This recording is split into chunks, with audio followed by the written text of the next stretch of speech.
I'd like to call the meeting of the Maple Run Unified School District Board of Directors for October 22nd, 2025.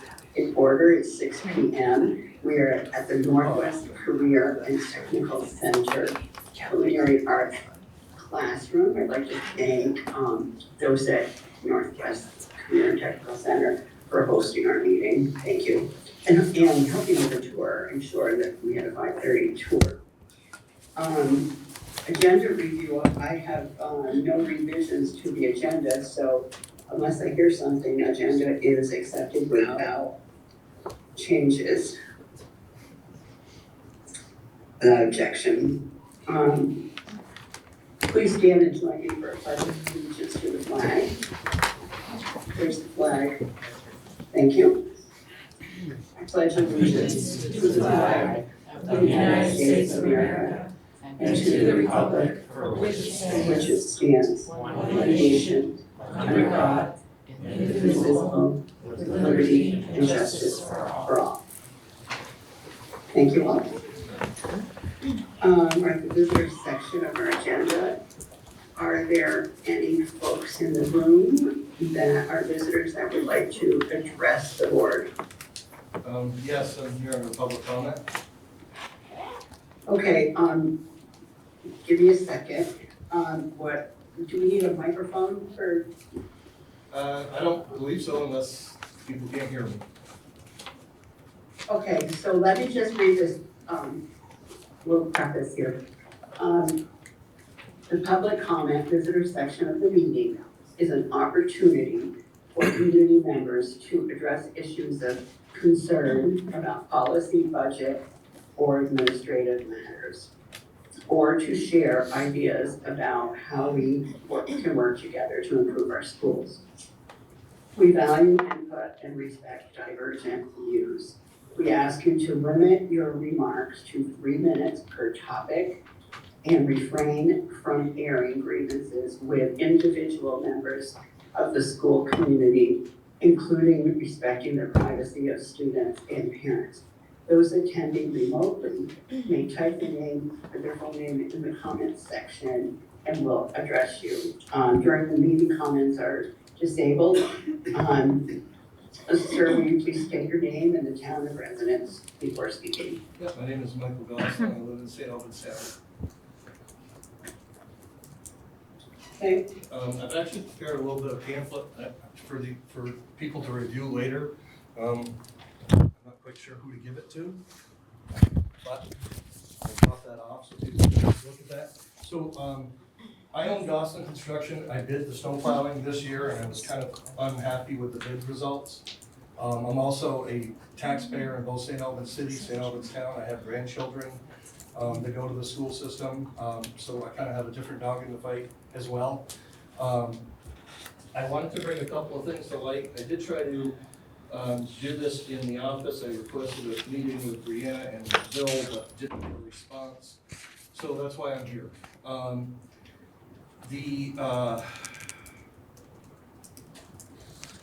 don't know if the bids were actually looked at really well.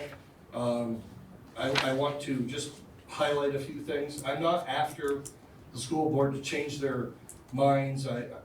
I'm fine with it. I've plowed the schools for a lot of years, but as a taxpayer, I am concerned. The bid, I'll start with probably the most important part of it. This is insurance. Insurance for us to do school systems, we spend almost $50,000 a year for our business. $12,000 of that is to carry a policy that allows us to cover schools, municipalities, and large parking lots, which most contractors don't have and can't obtain. You have a list here. You said workers' comp, you wanted that person to have $1 million. The other bidder only had $500,000. You wanted additional umbrella over general liability, auto, and workers' compensation of $2 million per aggregate. They have no umbrella policy on this certificate. You also wanted the school to be listed as additional insured, or Maple Run to be insured as an additional insured, and all the people in this room. When you go to that box, there's no additional insured whatsoever on this policy. It's highlighted, and I showed it to these folks here. I went a step further, I called my insurance company and said, hey, maybe I'm missing something here, because the other guy beat me in the bid by quite a bit. So maybe I can save some money in insurance. So I went to my insurance broker and I had them check the Midville Indemnity company, which handles the general liability of this policy. And as you can see, they don't write school policies. So this, basically, there's no insurance whatsoever of the other contractor working on the school system. He may have, on his auto, he may have a general plowing, but you know, general liability is, you know, you're in here with loaders and machines and other things, and that has to be covered under your general liability. His auto policy may cover a little bit for residential, but I can't tell you what that covers. I didn't ask her to go there. But the big thing is general liability. There's no general liability here, there's no additional short, there's no umbrella here, and it doesn't meet your limits. I was assured in this email, when I spoke with Brianna, that it met all of the requirements, and that they had thoroughly investigated that prior to awarding the bid. So I have some concerns with people being on site and not having any insurance. If you also look at the bid package, the gentleman doesn't have much equipment, kind of doing this, it looks like on a shoestring. He talks about in his bid that he has other contractors able to come in and back him up if he breaks down. Again, what are their insurances? Do they have insurances to work at schools? Who are they? And then for snow removal end of it, he said he has a team of people. Well, again, who is the team of people, and do they have any coverages to be here? Those are things that I would actually like to know moving forward as a taxpayer. I'd also like to look at the policies, because this, to be honest with you, these certificates of insurance, one, are difficult to read unless you've looked at a lot of them. I do have a lot of experience in the insurance world with this stuff. So I know what this certificate's worth. It's worth nothing. So I guess I would like the school board to look back into that. At least have the person that got awarded the bid go out and get the right insurance and see that the right insurance is in place before the season starts. Thank you. Well, You're running out of time, sir. okay. Real quickly, I just want to say that I don't think anybody looked at the numbers. You asked everybody to do 32 plowings, 65 saltings, and snow removal on all 3 schools. And if you run the numbers on the competitor, there's no money in there whatsoever for that. I'm the only one that provided about $15,000 in extras on 2 of the schools that could be shared for that. Okay. Thank you, sir. Okay? We'll take your information under advisement. You gave a copy to someone in the room, right? There's 3 copies out there. I would like to see insurance when it's, when you have it. Okay, thank you, sir. Okay. Thank you very much for your time. I Thank you appreciate very it. much. Anyone else in the room that would like to speak to the board?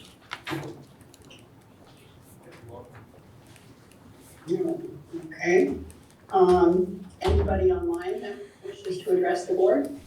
No one online, Nilda. Thank you. All right, so that concludes the visitors section. Next item is the consent agenda. We have some changes. So the consent agenda is the minutes, the media packet, and the board annual work plan. Does anyone wish to remove any of those and discuss them separately? Hearing none, I'm going to say that the consent agenda is approved without objection. Reports to the board. We have student board representative report. Jacoby and Friend, can't see. Hi. Go ahead.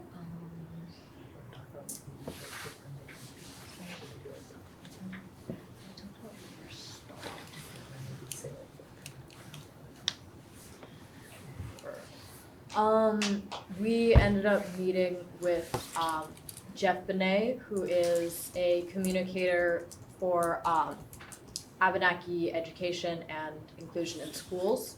And he ended up writing an article that we published in our school newspaper.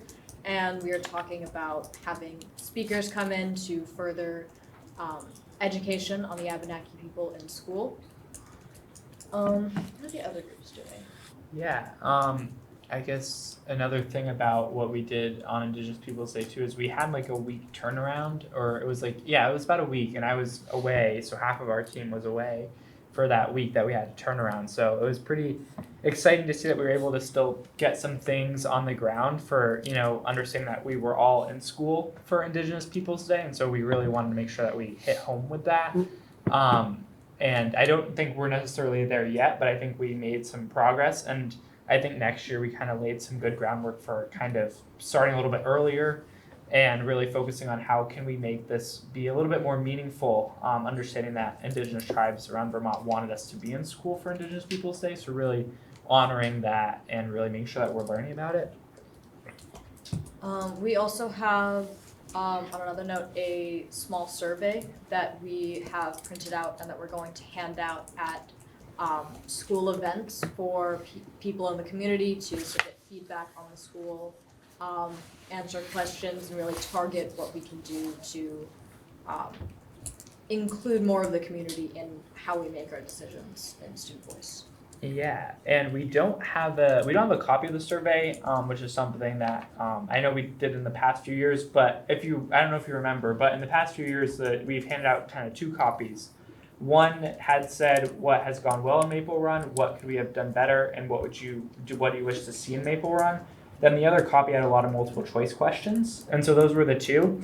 And when we were kind of looking at them, we noticed that both of them were kind of limiting in one sense, where folks who might not have wanted to write a whole essay didn't have the opportunity to just check mark boxes, and folks who maybe wanted to write a little bit more and go into depth in their responses didn't have the opportunity because there were check boxes. And so what we did with this survey is it's still that same half sheet of paper, which some folks might remember, and if you don't, that's fine. My feelings won't be hurt. But we combined them, so we have one question of what are we doing well in Maple Run, and then what ideas do you have? So we try to stay away from what's not going well because we don't really want to see and we do want to see, but we have a little bit less of control over some of those things, and so we really want to focus on what we can control. And we also used some of Bill's questions that he wanted to ask, like are the schools orderly, and that was strongly agree, disagree, strongly disagree. Do you feel like you can provide input into the school? And it was the same format, and there were 2 other questions, but I'm blanking on those questions. I think they were about safety and another thing. But so we put those and they're kind of combined together so folks can kind of choose what they would like to do. And we already did one event, that was the NHS induction last Thursday. We passed out some feedback forms, and I think we've got 10 or 15 responses, which I think was a good number for the amount of people that were there. And one thing that's cool is we don't have the data to show you all yet, but something that's cool is Marie, who I bet a lot of you know, is actually kind of taking that survey data, and what we're going to have is we're going to have a Google spreadsheet with graphs and things for each event. So we'll be able to look at how do people who engage in NHS differ from people who engage with theater, for people that engage in fine arts, for people who are coming in that are new to BFA. And then we're also going to have a tab with all the combined data. So we'll be able to look at how does our total community feel, and then how do different groups in our community feel, which is something that's super exciting that we have yet to do. So that's just some things to look forward to. Great, thank you. Does anyone have any questions for our student board representatives? Hearing none, we're going to move on to B, which is consistent policies to address bias and behavior issues.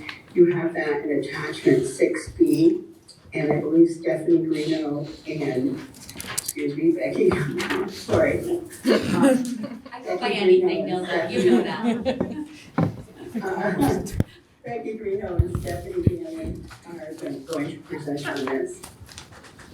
All right, so we are tasked with giving you an update in regards to our strategic plan around consistent policies to address bias and behavior issues. Those are our strategic plan goals. A couple of these first couple slides are essentially recap from the last time we presented.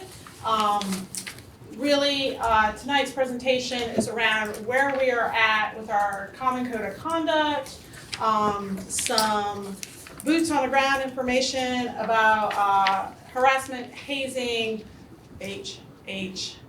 bullying, and now an R has been added this year for retaliation. So give you a little update about that. And also some SEL safety, where we are, some data about our behavior referrals at the schools this year as well. Last year our team did a bunch of action steps. So some of this will be some updates of where we might be in those action steps. So our first one up, evidence to measure. Employees, students, and families understand policies, know how to make a report, and how to get support for incidents of harm, bias, hazing, harassment, bullying, and retaliation, Title IX, and we were using informal qualitative assessments based on accuracy of reporting. Last year we had a Common Code of Conduct. Our administrative team, leadership team met over the summer to work on that. More work this summer to have even more common places of code of conduct. We reviewed that as a leadership team, as a whole leadership team this summer. The committee came back, some updates around cell phone usage, which we'll talk about, in guidance with the new anticipation of the new law being fully in effect. So that was a section that the committee worked on. Also, making sure that the schools sections were embedded into the overall code of conduct and that they were accessible online. So every school has very specific, like what are your hours of school, some specific for K-8, our PBIS systems that are in there. And so now instead of being two separate documents, it's all one big document with the first part being common to all of the institutions and they will run for that. Right now, classroom education is currently going on in all K-8 schools for harassment, hazing, bullying, and retaliation. Retaliation is a new addition this year. And so different, for SACs, it's the guidance counselors, sometimes deans, but sometimes admin are going in and doing presentations to re-educate students. Every year we do educate students on harassment, hazing, and bullying. And that starts from kindergarten all the way up to K-8. And so we're in that process now across all the K-8 schools for that. And all of our HHBR investigators have been participating in some Heather Lynn webinars every Wednesday from 9 to 12. Great timing in the school day. Trying to make sure that we're doing that process in a legal format. And that we're really getting to the heart of what harassment, hazing, bullying, and retaliation is. And also this year, the deans, primarily John Bracco, Amanda Smullen, Alexis Hoyt, I feel like I'm leaving someone out, at Ashley O'Rourke, worked on making our HHBR reporting system more electronic. So instead of having to manage a bunch of paper forms, our system is electronic for the conduct form. That's the people that take the complaint. And then the investigator designated employee who then gives it to admin. And then our admin form and all the notes and interviews that go with it are now an electronic file instead of managing a bunch of pieces of paper. New process, been a little time consuming. We're still learning for that, but definitely has kept that a more succinct manner of keeping track and making sure we're hitting all the legal places that we're supposed to hit when we do an HHBR investigation. We're all learning through this. We're all learning. The next page is MRUSD has an environment of kindness, respect, and inclusion as articulated in the Code of Conduct among students, staff, and families based on annual surveys. The K-8 PBIS, Positive Behavioral Interventions and Supports Committees, are in all of our schools, We're really excited. We had our first celebration was held the week of October 6th. That's really something that I hold dear. I like to celebrate successes. And our fall SEL student survey was completed with a 91.6% response rate, which was up from last year. We're really excited about that. So, behavior incidents become less and decrease in severity across MRUSD based on incident data annual surveys. Overall, from the district, we have 57 less behavioral referrals from September, the month of September in 2024 to 2025, so that is progress. In a little bit, we'll show you principals have highlighted how much less at each of the schools. And also a reduction in cell phone use has been evident across all schools, with a lot of parent support for that as well.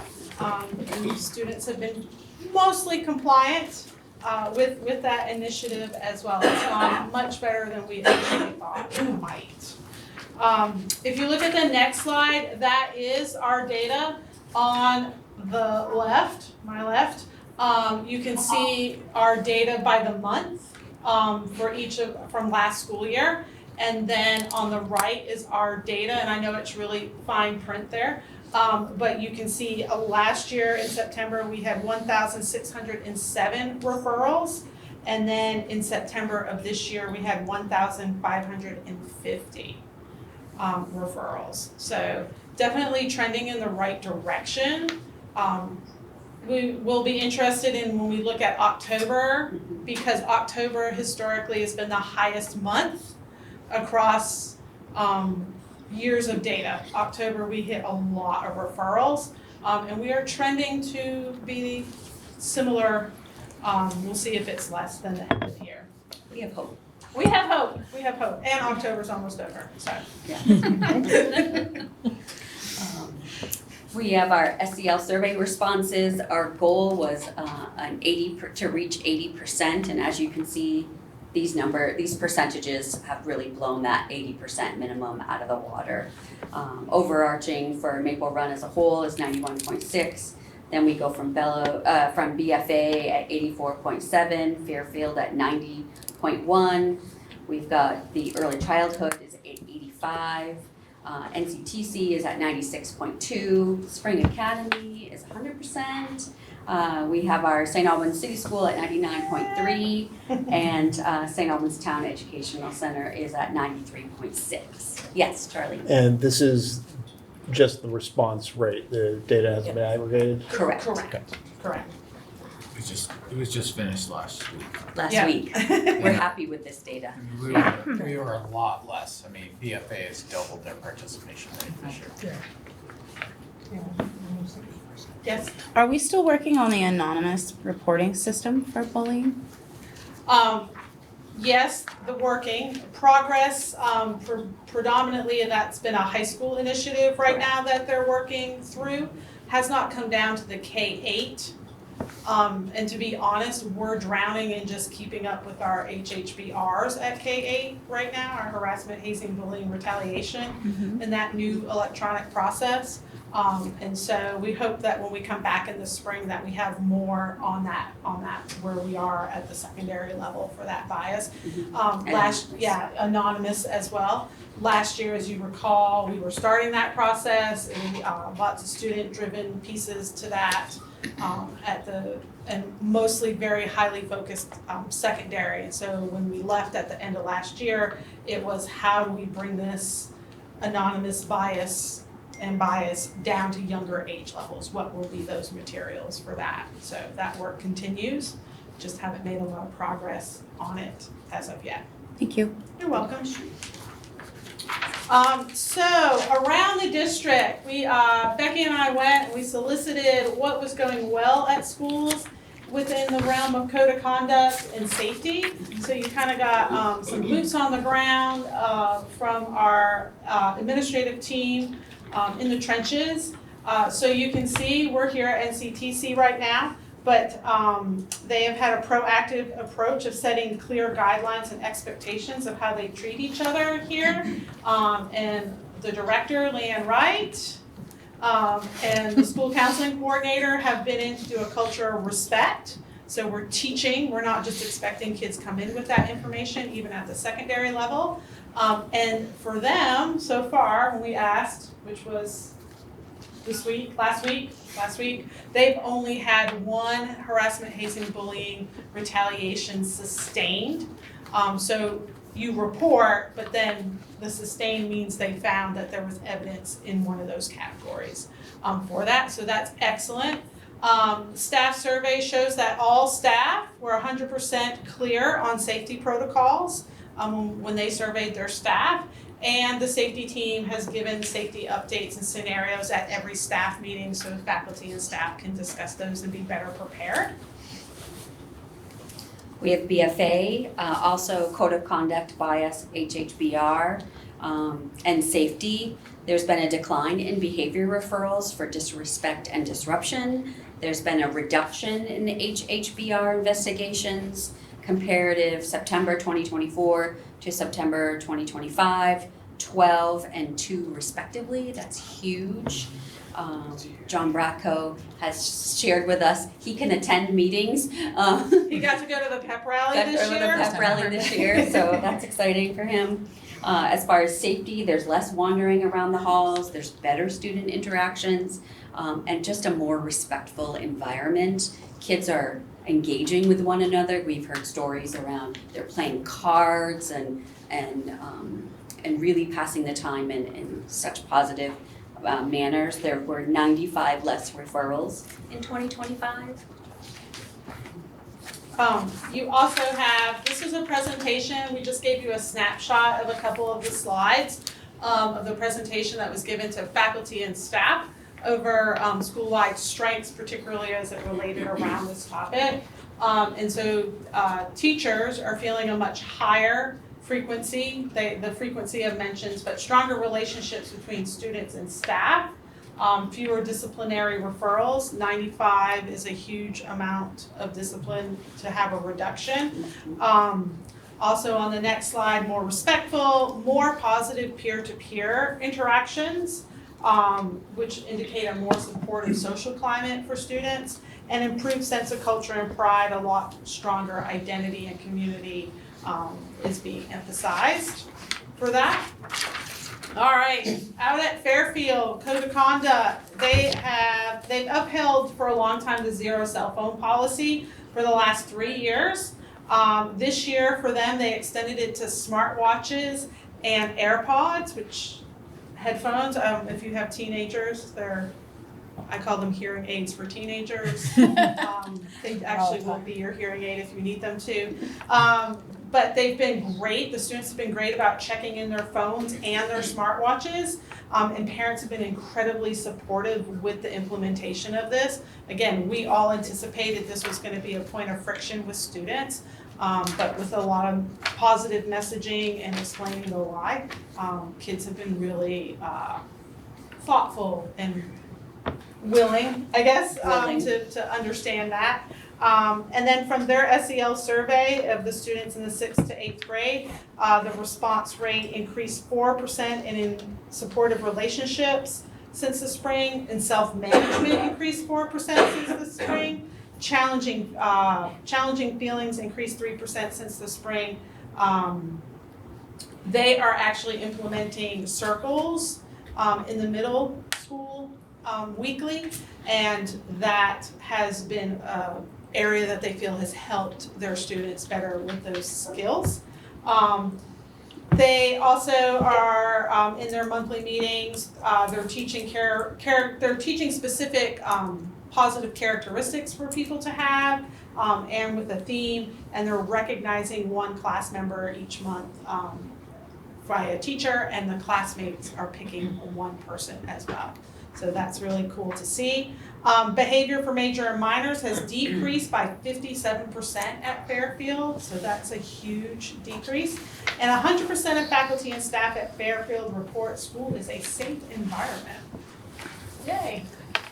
You can take that one. You want to take city school? I'll take city Go for school. city school. I have my own space at city school. You do have your own space at city school. So, Again, the implementation of the electronic forms for HHBR, student education is, the goal is to be completed by November for all the grades. There has been an implementation of PBIS K-4 earn celebration. 5 to 8 will earn next week. They filled their bucket today. It's exciting. This is, again, this is a huge accomplishment, 213 less behavioral referrals from last year, less. And teachers have analyzed spring 24 data to ensure all students have a trusted adult, and younger students with intensive needs who did not access early childhood services. That has been a pinch point for us, so those numbers that you see of 213 less behavioral referrals also includes a group of students that we've received that have some high behavioral needs that we've been able to mitigate with some of our PBIS. Also making sure every student has a trusted adult in the building with that. So we're still high needs, but we have high supports as well. Yes?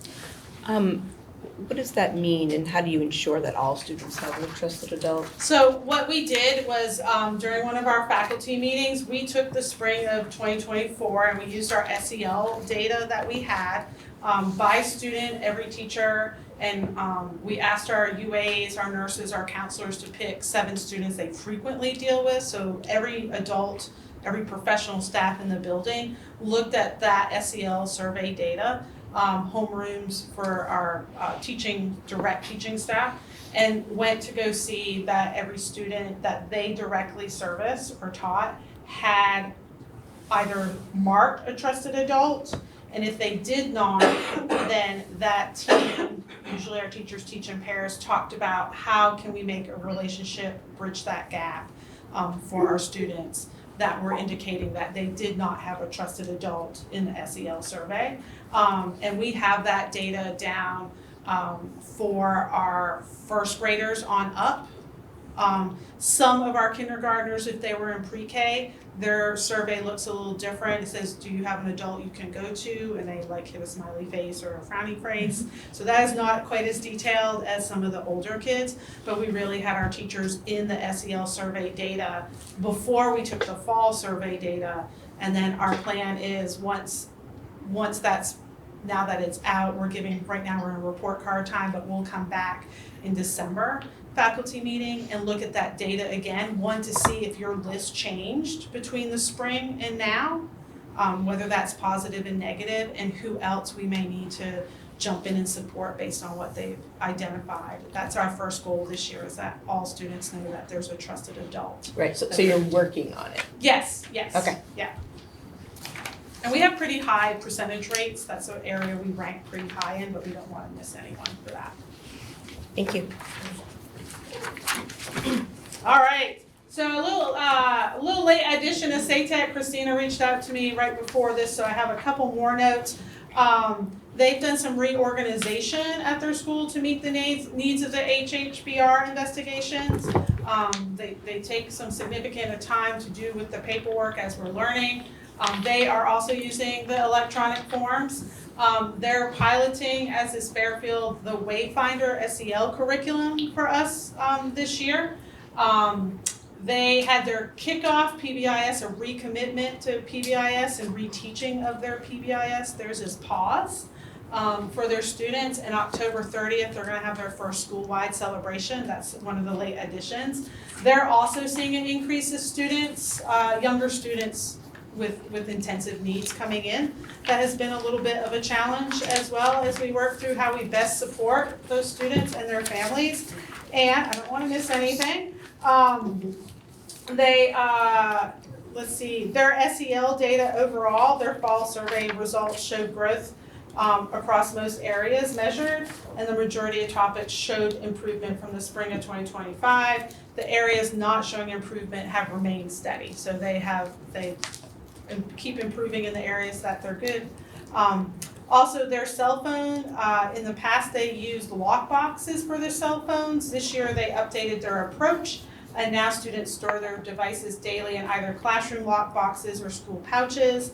The system has required very few reminders, and they receive great support from parents. Staff have expressed appreciation on how smoothly the change has gone and the positive impact it's having on students' well-being. So that has been pretty.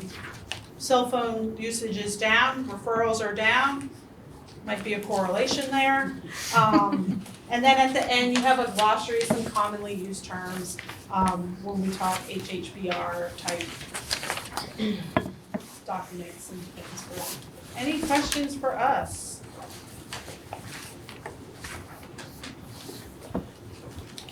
Thank you. Thank you. Thank you.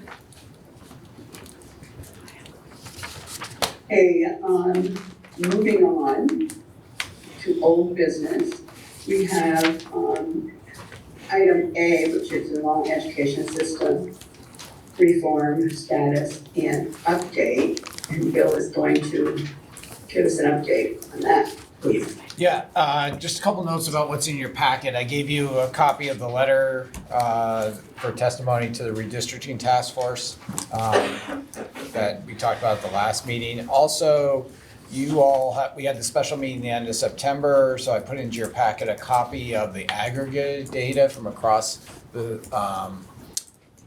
different school boards that responded. I want to believe it was started around 77 to 79 boards. Or 67 responses is what they said. So I've read through this today again, just kind of looking at it, and there's some interesting pieces of what folks are sending in. I think it's somewhat aligned to where this board is. The one difference might be that there's been a lot of testimony about supervisory unions. But people are cautiously, can see positive reasons to come to merge together, but worried about the same things that this board is worried about. Will we lose local voice and lose community engagement, and will kids become more numbers than just actually looking at kids? I'm kind of giving a really high level 2-minute summary of it. Could take any questions. At the last meeting of the regional task force that was held on the 10th, they had another model that came forward, which was based on BOCES. And BOCES are a cooperative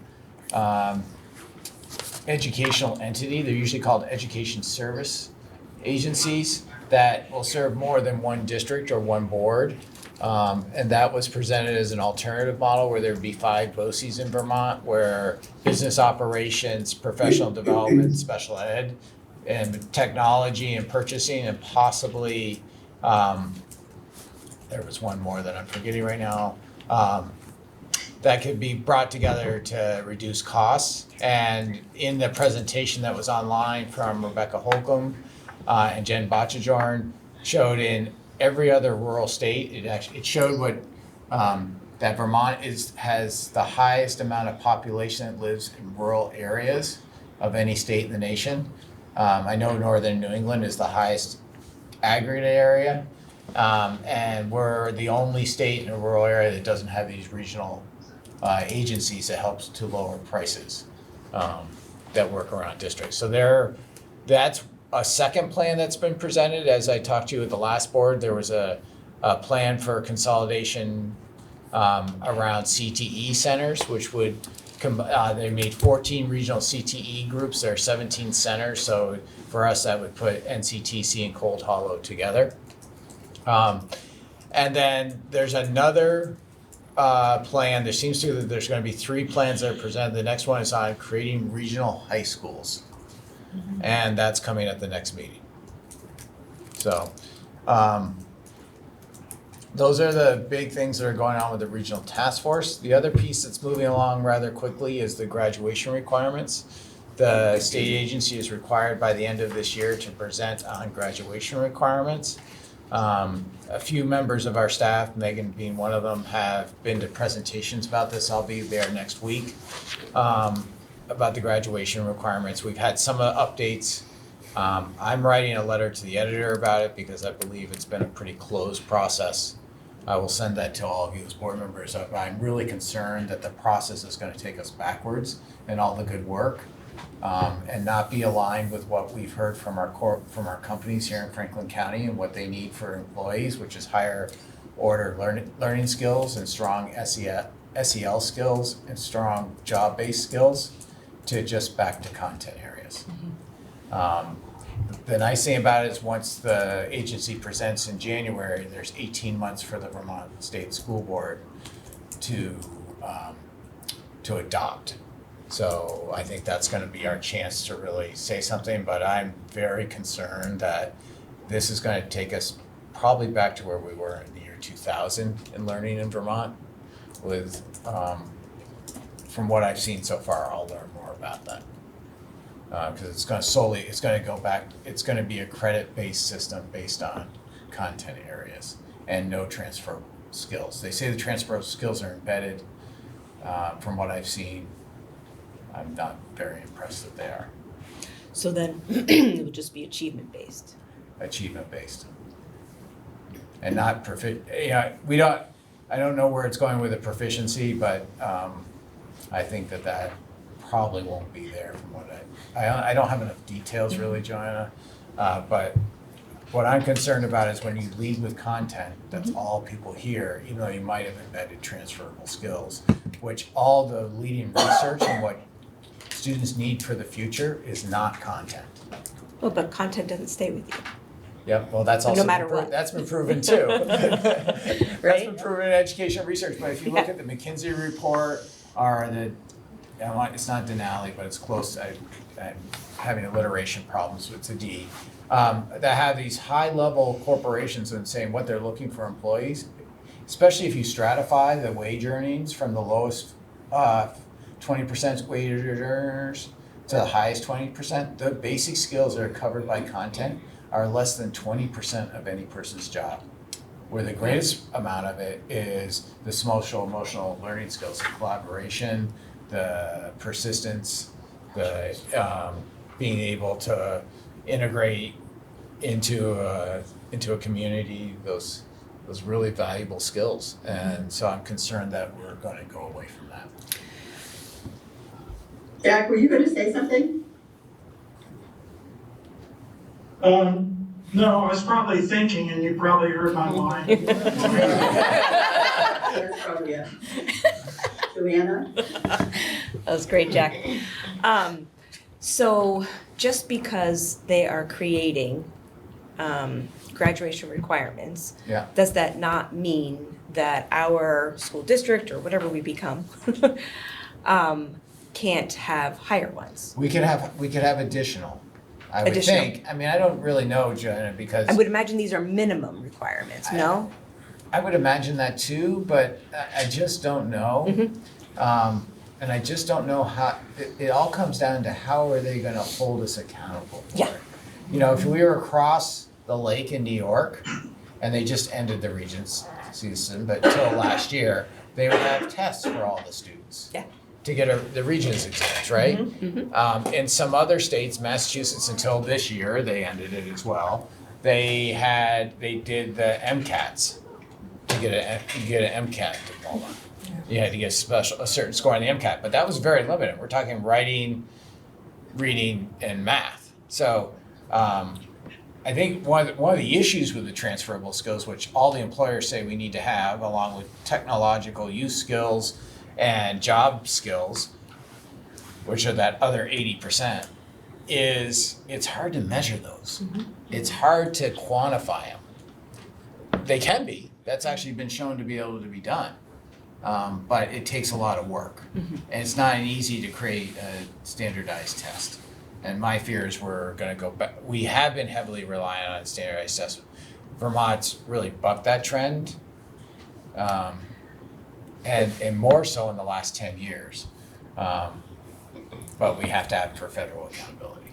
Right, but even higher learning institutions have put less emphasis on standardized testing. So then the translation, we already went through the translation between adopting the proficiency-based grading and let that reflect on a report card so we could communicate with colleges and universities.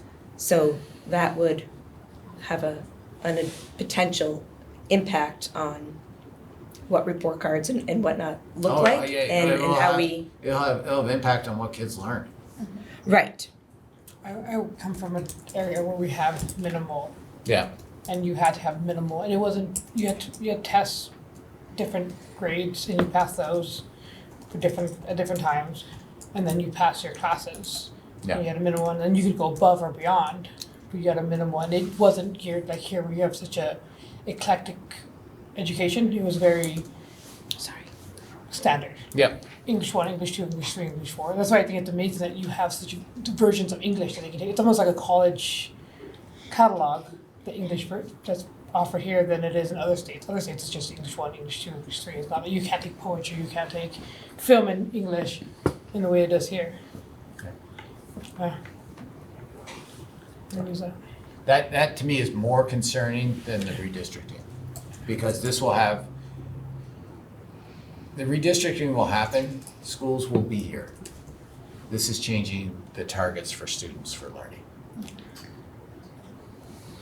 So, I guess like anecdotally, I mean, just hearing like what Nicoma just said, like with there being like requirements for you to move on, like, not having like something to it, knowing that you only to move on a grade, you need to get a certain score, like, do you think that ever like limited, like people like wouldn't like go above and beyond and wouldn't like put in their hardest work like people are now, because it matters less what grade you get and more about like putting in, like your proficiency is based on how much effort you put in, not how much you can memorize. And I think, like in Spanish the word to learn is like taking out, and it's like I feel like this is, I don't know, I think it's moving backwards, and I'm thankful I will not be here for it. But I have a brother who's a freshman. That's really sad to think like that he wouldn't have that. So I guess I was So just he wondering. wouldn't be effective, once the way the law Oh, works, okay. when they go into effect, is for the next year's freshman class. Oh, okay. This is the way the law is written. Wait, so it wouldn't be for like another 3 years? It probably won't go into effect, it won't go into Yeah. effect for another almost 2 years, and then it would be the next year's freshman class. Oh, Be my okay. son's So like class. freshmen have a different grade than everybody else. But not necessarily, we don't know the details, so I don't Yeah, wanna make right, assumptions of the details, I don't wanna make assumptions there has to be course changes. I just wanna say that I'm concerned about the targets that we're gonna set for learning, Yeah, so we would have and that's what I'm concerned about. And so I will share with you a letter that's in draft form right now that I worked on this weekend, and have asked for some feedback that I'm gonna be sending to papers and Yeah, and I mean, state board as well. I don't know if you have this in there already, but like, does that contradict like flexible pathways? Like, Could. like in that aspect too, when we have a really dynamic, especially in Maple Run, like more so than many other schools around the state with our flexible pathways offerings. Like I guess something I don't know the answer, and it's not a rhetorical question, but I was wondering like if those statements like directly contradict like workforce readiness, flexible pathways, and doing internships and that kind of thing, because you have to be, spoken at and sitting in a row of desk and.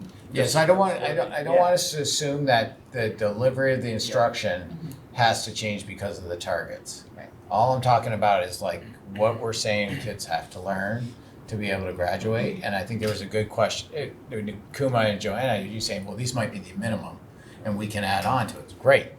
But I'm worried about us focusing, I've said this publicly before, so I have no problem saying it again, if I were the one to choose, and I'm not, I wanna make that very clear, I'm not the one to choose, but if I were, I would make graduation based on transferable skills only, and make really authentic assessments that show kids transferring their learning from one application in one field of study to another based on those transferable skills. But I know that is something right there is very radical even for many schools in Vermont to think about. So we have to think content is our vehicle to get to those transferable skills.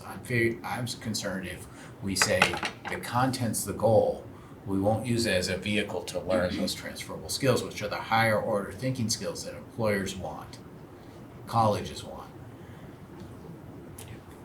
I want us to focus on that. Yeah. Again, it's that high rigor, high support. That's what I hear from you as a board. It's like, get the rigor high. That's what you said in your There's like goals. 4 levels of learning, right? It's like where you understand, you can teach somebody else, you can go like deeper in.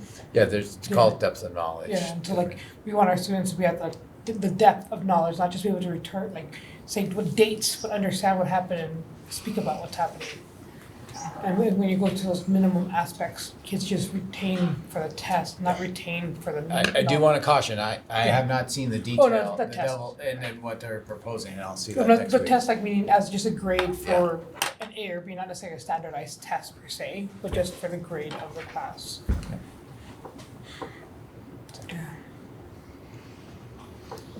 So are you saying that you're gonna put this letter out there before you have more information?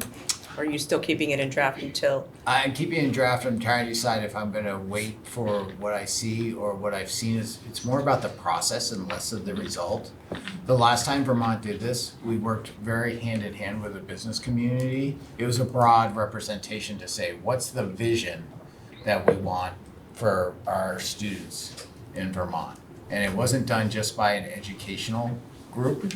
It brought together the business community, brought together parents, students. I remember, because I can remember sitting in the room at Norwich University in the Armory. And we were there for 2 days. And it was about 400 people. And just like, all right, so what do you want? And then a small group took that and it brought what became, I'm gonna get the name wrong, but it's called World Class Education, that started in Vermont in around 2008 to say, this is what we want for kids, here's what we need, this is our vision for what it should be, please go build it. In a group, and the agency and school districts were working very much in partnership. That partnership has eroded since probably 2012. And I use the word erode intentionally because it's taken a while, but it has gotten to be less and less and less since then.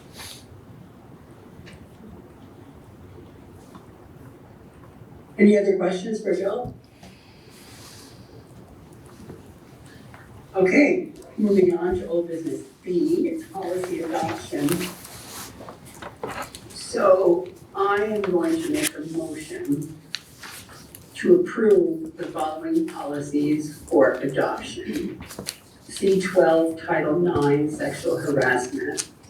C22, student athletic clubs and activities. D24, special education. And F24, prevention of conflict of interest and procurement. That was motion, I need a second, please. I'll second. Any discussion? Mary Ann, anything to add to what we're looking at? Not really. Okay, There were Ready to vote? minor changes. Yep. yes, vote? Yes. Okay, Amanda, Yes. Charlie, Yes. Jack, Yes, Jessica, Yes. Mary Ann, Yes. Nakuma, Yes. Suzie, Yes. Joanna, Yes. Hilda. Jack. Don't forget Jack. Yes, He did. She said Jack. Did you get Jack? Yes, you did. Okay. yes, I did. Okay, so those policies are passed now, adopted. Next item on the agenda is early retirement request. This is an action item. I need a motion to approve the early retirement request from Douglas Bell for discussion, please. I'll make the motion. Thank you. Is there a second? I'll second, Nicole. Thank you. Discussion. You have in your packet the letter from Mr. Bell, and also you have a copy of the policy. That was, well, it's a side letter of agreement that indicates that October 1st is our deadline. We've been here before, so it's the board's prerogative as to how we proceed. I'm not quite sure how we can get these deadline dates, make them work for some of these things, but anyway, we have this one to deal with now, so any comments from anyone? It's the first. October 1st is the deadline. They were supposed to submit this by October 1st and it was submitted when? From the 14th. 14th. Yeah, But we've done this before last year, like you said, and yeah. how can we? Now, if you read the letter, I read it like twice, and clearly the applicant wasn't even stating about missing the deadline. He was sort of oblivious to that part of it. So it wasn't like it wasn't like a purposeful act. And he certainly has many years here, so.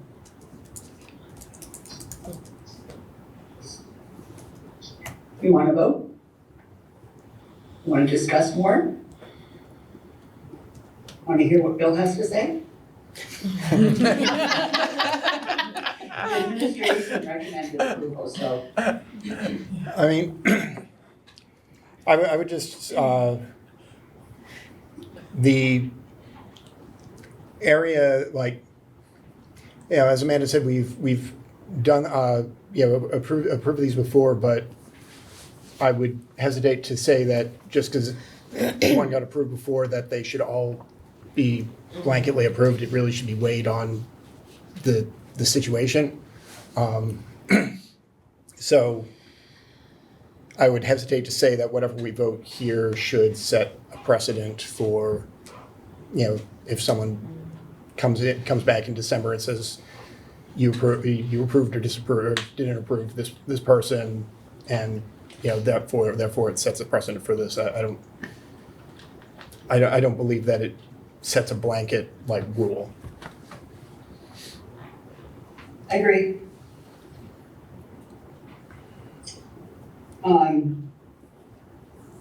Do we want to add something to the motion to indicate that this does not create a precedence? This side letter retires at the end of this school year. Yeah, because What do you mean retires? the side letter, all side letters sunset at the end of the contract. And this contract ends at the end of this year. And so then side letters would have to be renegotiated or they do not exist. Retire was supposed to be a play on words, but. Yeah, I heard that. Okay. I just have a question. So it says at the end, in the side letter, that they let you know at the end of their contract that they're going to retire. So when they let you know that, do we give them this information that if they want to put in? I'm just wondering how this information is disseminated. Right. Like, does everybody know about October 1st? We rely on the association. I know in years past, I haven't checked this year, but I know that in years past, they've emailed everyone to say,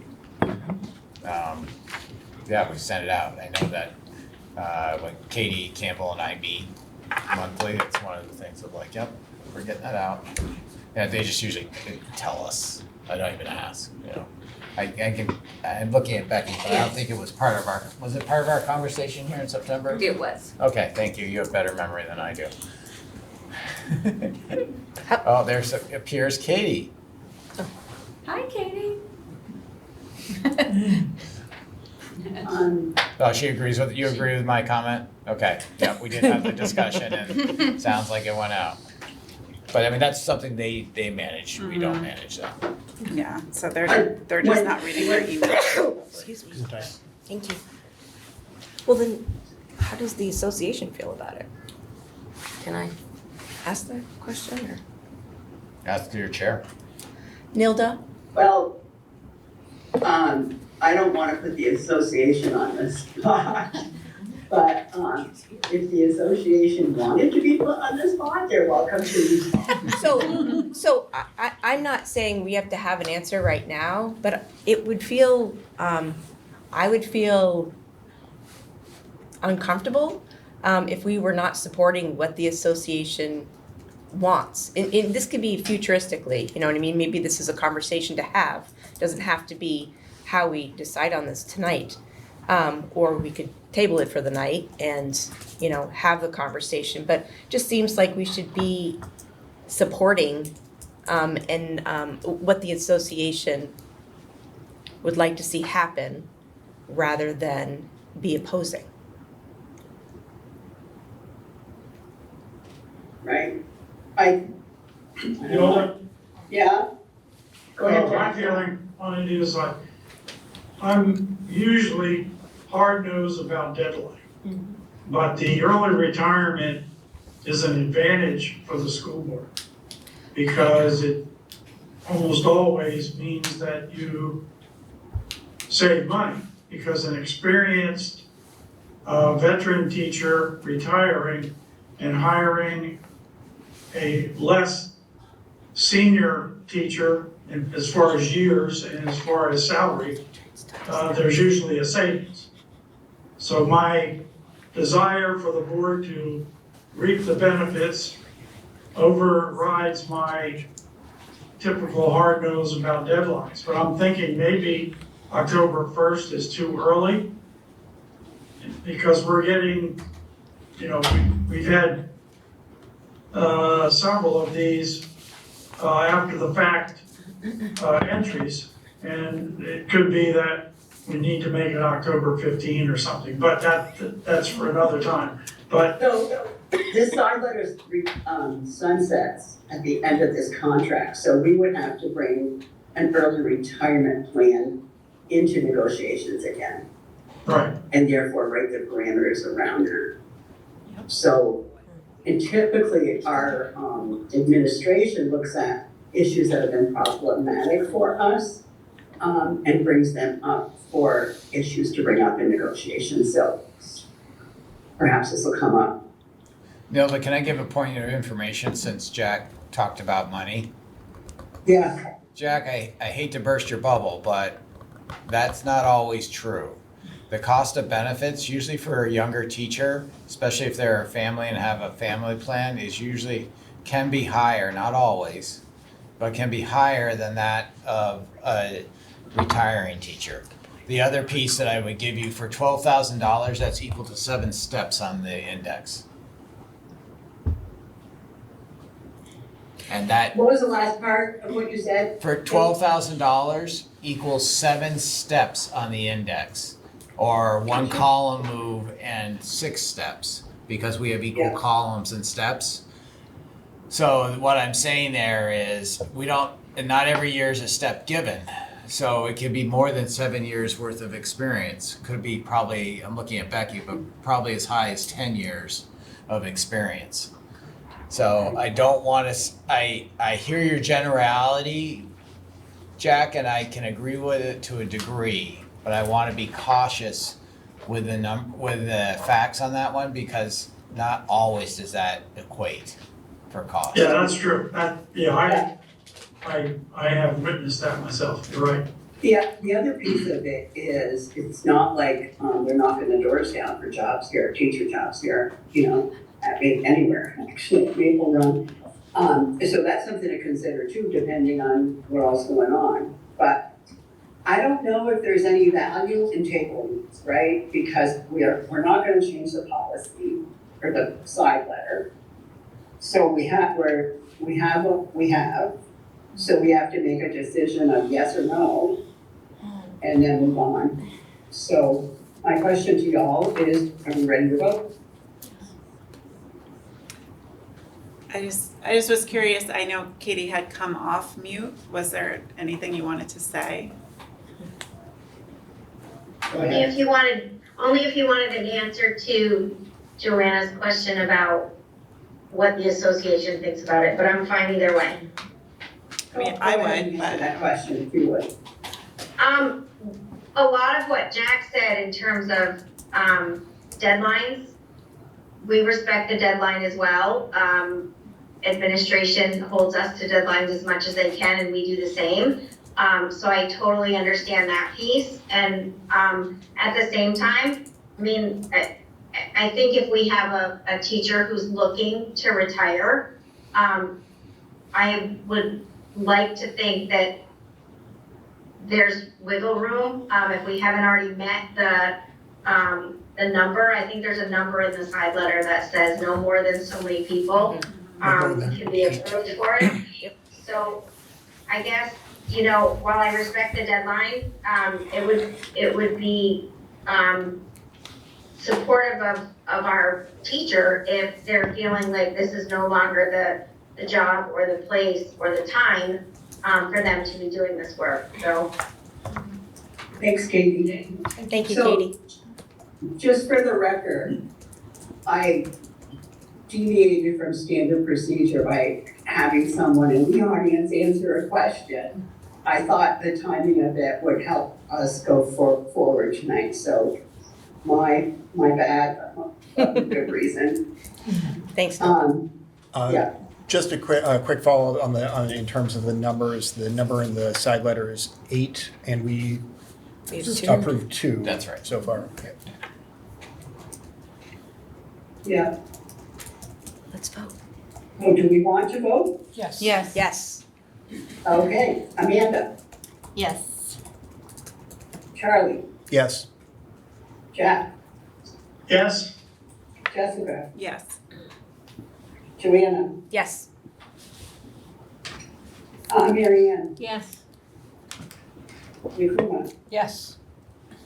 Susie, Yes. Milda, reluctantly votes yes. Okay, so we're down to new business. So we have, budget context, and, Will's gonna take us through that. Yep. You have, in your packet, some attachments labeled 8A. Yep. And he's gonna have, some slides to show us. Great. Thanks, Nilda. Sure. I'm just waiting for the to come up. Thanks, Aaron, or Megan. I don't know who's running this, right? It's you. Thank you, Megan. Vanna. No, I'm not even gonna respond. I started to, but I'm gonna stop myself right now. So thanks all. As we're well aware this year, we've had a lot of things happen in education. You can go on, Megan, to the next. This year. And so what I wanted to do is try to present some context. We're not to the point where we have a budget that's ready to present you a budget, but what I want to do tonight is to give you some context for developing a budget. And on November 4th, I'm going to ask you some questions at the end, and I'm going to actually hand them out in paper to you at that point as well, that we really need some guidance from all of you. As you may remember, we've talked a lot about the of Act 73 and Act 72 that did a lot. One was Act 72 is the omnibus that had the cell phone and the social media, and Act 73 is the redistricting. But we really haven't talked a lot about the yield bill, except for my friend to my right here, Charlie, who always likes to remind about the buy down of taxes by the state by putting in $125 million into the ed fund from the general fund. So we'll talk more about that, but we're gonna need some guidance from all of you. So really just thinking about everything that's been going on, I am so grateful, as you heard from Stephanie and Becky, and I think I can say for the whole leadership team, of where we've gone with cell phones. It's just like that push from the state was a really big help, because it was, even though it was a year away, and our teachers were firmly behind it. We needed that, and what's been great is all the parents are behind it. So, next slide. Let's take a look at, I did these last year, but I think they're worth bringing back again, these next two slides. and I'm gonna do this presentation again on the 4th, because we're gonna have a forum there where we're inviting the public to come and give you input as board so that you have some hearing. So I want everyone to have the same piece.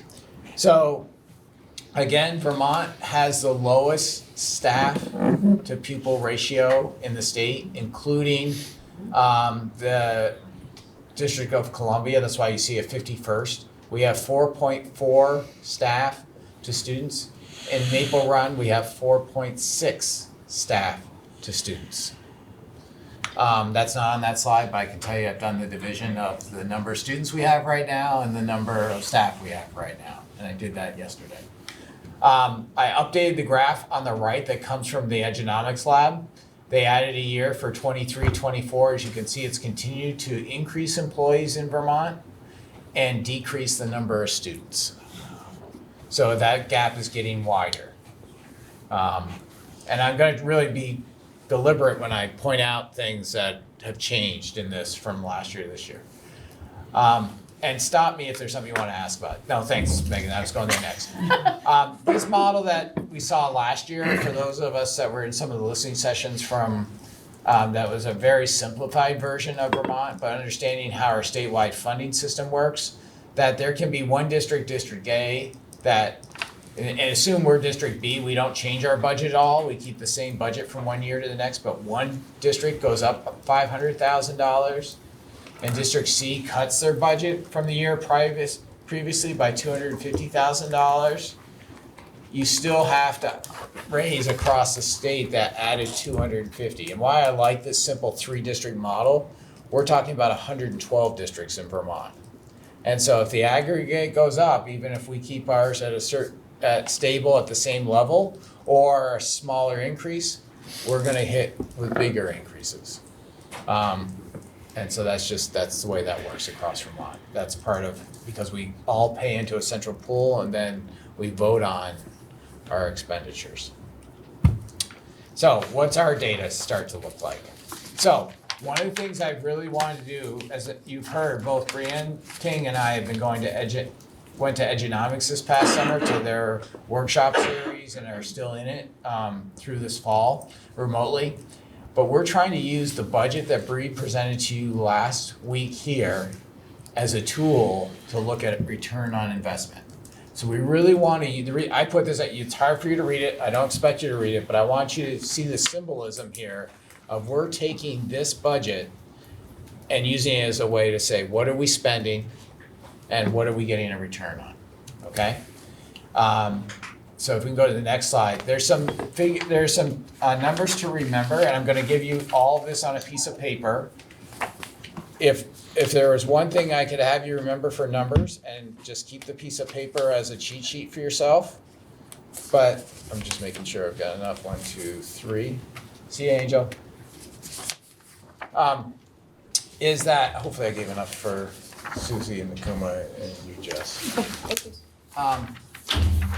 Is just what our overall budget is of $77,700,000 and change. And that we have this year we have 2,565 students. If you just do a straight division of those number of students to our budget amount, it's a little over $30,000 per student we spend on expenditures. If we take out, one of the things that happens is the way we have to budget for the tech center for NCTC is everything that's in their budget, around $4 million, is also a revenue somewhere in the budget or outside in federal dollars or other grants. So what it looks like in our budget gets inflated by $4 million because there's an expenditure and an offsetting revenue within the Maple Run budget. So if we took out that $4 million, because so it's basically double accounting. Nakuma can teach us all about this since you're an accountant. She's nodding, she's like, yeah, I get it. It really be $28,000, $28,708 per student, not $30,000, okay? Some people, and the reason I state that to you is because some districts, when they look at it, they don't have a tech center. So it's good to kind of know how that's hitting. The tech center, as you heard, I think my count's a little lower than what you did at RAB tonight, Leanne, but I had 332 and some information you sent me. So that for a student that goes to the tech center, it's about 12,258.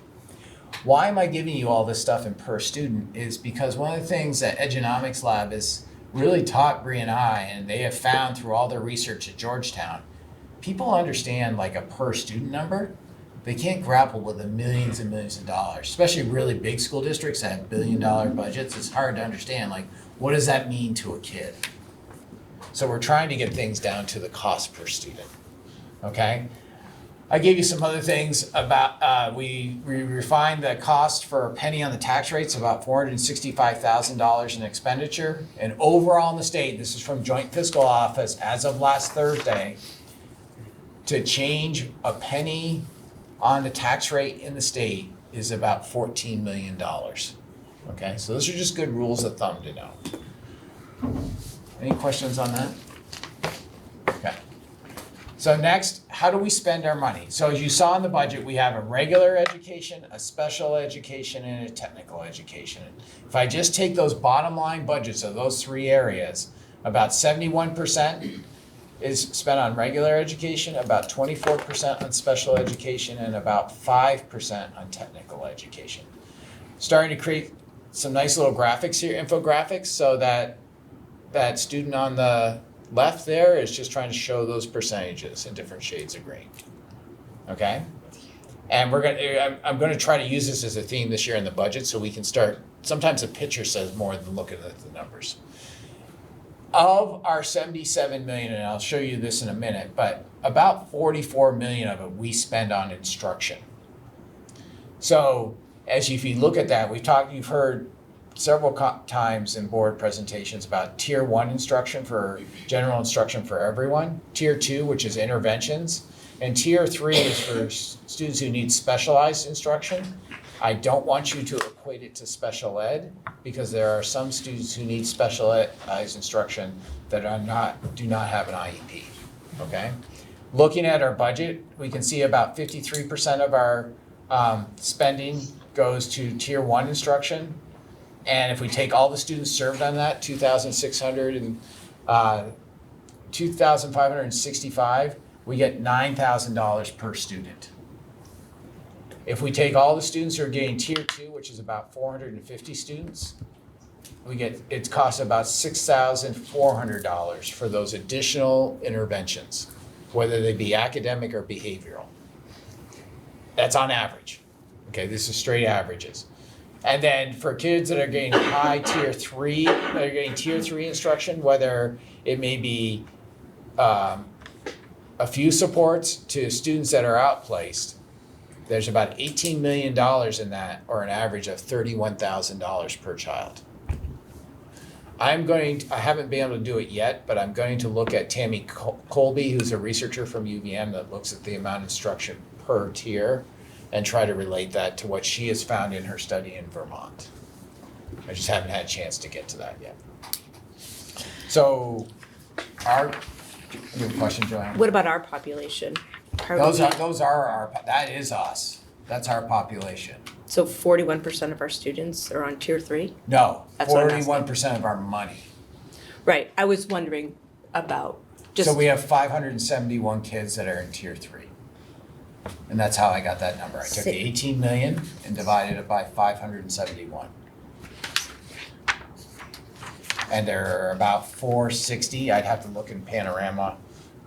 It's been a little bit since I did it, but it was around 460 kids that were getting tier 2 interventions because we track those as well. Okay, great, thank you. Yep. Don't quote me on the tier 2, the tier 3 I know. I'm looking for rough numbers. Yeah, rough numbers, rough, all right? I'm not. What was that number? Tier 2 is around 460, but one of the problems with tier 2 that is hard to quantify right now is in the high school we have to do our interventions in classes. I have never seen a high school that hasn't been able to do tier 2 interventions without making a class because of the way the high school schedule is set up. So our goals, I'm wondering, how do we spend our money via our goals? We've all approved these goals. We've asked us to work on. Just got a report tonight on consistent policies that address bias and behavior issues. So I was trying to figure out how in the budget, and I thought when Bree and I talked all about this back in June, I thought this was gonna be easy. It's been really hard to really try to track it down in the budget. And it's because people do multiple things. You know, if you're a teacher, classroom teacher, how do I divide up when you're doing rigorous academics versus supports for families and students versus community, family engagement? I'm not gonna go ask someone to do time studies on how they do that, but I mean, that's what gets hard. So if we go to the next slide, you'll see what I did is I took these budget categories from within the budget itself, that budget document. Remember, I'm grounding back to the report we give you. So I took all those. Bree and I talked about this. We actually had to take one of them, which is we had to take a couple of the categories and split them up. And one of the places in the constant policies to address bias and behavior, the Dean of Students was embedded in the office of the principal. So we had to split that out. To give you an example, there's a couple other places where that happened, but that's how we did this. So if you go on to the next slide, you'll start to see like, okay, so how much are we spending per student? And then I put general operations. And if you can go back, Megan, general operations is kind of, it has the tech center, but it has the principal, office of the principal, business office, human resources, superintendent, facilities, you know, taking care of the facilities and busing. Put those in general operations, because if we change kids that much, we're not really gonna change those costs that much, okay? We may in supports, but those aren't under there. Supports are under the support and services. So if you go back, I just wanted to really point that out, how, that's why I made that other category. So these total up under the amount, and then the per student was dividing it by some of the numbers I just gave you. Like the support, each of these were divided by the total number of students, because every student's getting some of this. But the opportunities for family and community engagement, I mean, here's the obvious one, right? We have teachers who come in and there's open house, or we're about to get to parent conferences. How do I quantify? I mean, I could probably take 4 or 5 hours, but I don't really, I'm guessing, right? So it's hard to like quantify that. The community education and action on inclusion, we should be doing that everywhere as part of our job. I mean, I could go look for the PD and how many people have taken PD and what's been that cost, but that's minimal to a lot of the other work we do. So those were the two that were hard for me. But I wanted to give you some idea of what that type of cost was. When we look at that, what's the percentage of the budget? So here's another one of my same character, but it is actually, it's hard to see because of that 2%. It's actually under his hairline. I talked to my designer, who happens to be related to me. I was like, I can't see this, Megan. And she's like, no, this is my daughter, Megan. And she's like, no, Dad, I got it. It's under the hair there. But it's just trying to get this proportional to be able to see, because I'd like to be able to make another one of these with Tammy Colby's percentages from what research is telling us and say, how does Maple Run stack up against research? And I want to stop the question about like, what do we know about other districts? I don't know anyone else doing this right now. I know a couple of superintendents I've talked to, and they're quickly trying to do something like this, but they haven't done this type of analysis. And they have different goals, so. All right, so our investment's paying off. So you saw this is from last spring, and Megan and Alexis came to you this fall and talked to you about this some more and gave you some great qualitative data. We heard from kids, and that was a great presentation. The movie from Fairfield, all that. So the new added is the next slide, which is what's our return on investment? Oh, that's blurry. Sorry, folks. That was great. On the computer, it's not. Yeah. It could have been the transition from PowerPoint to PDF Google. or Yeah, to to Google. Google. Oh, yeah, maybe. We'll have to look at that. Sorry, this is blurry. Last year you saw this. I can tell you that all of these categories, behavior, academics, social emotional learning, math, and literacy, have all increased in their growth since 2001. Behavior, we told you, was actually had a decrease that was bigger, but that has become less. And that's because of the way we were tracking behavior that first year. But we're really seeing, you can see those percent changes on your printout, or hopefully on your screen. That's better for those of you on Chromebooks. The social emotional learning, 25% growth.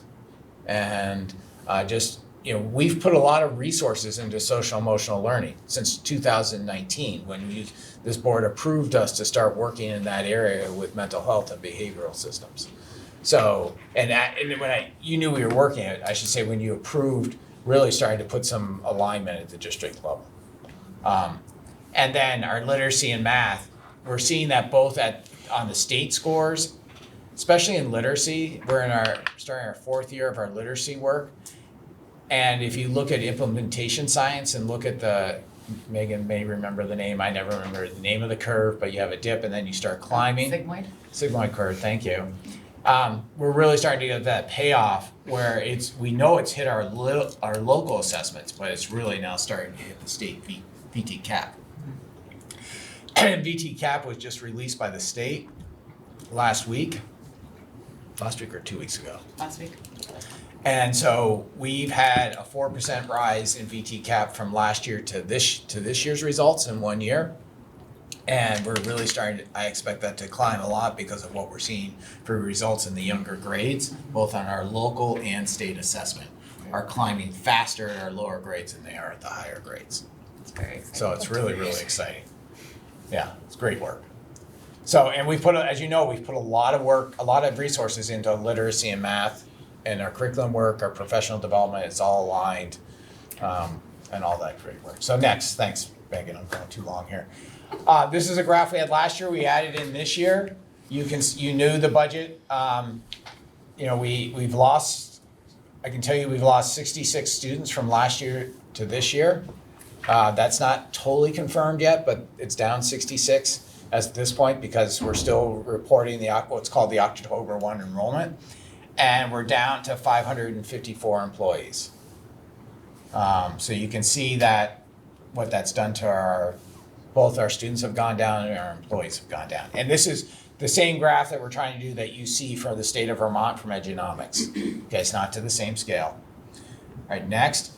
This is our distribution. It's updated for this year, comparing Maple Run to the state of Vermont to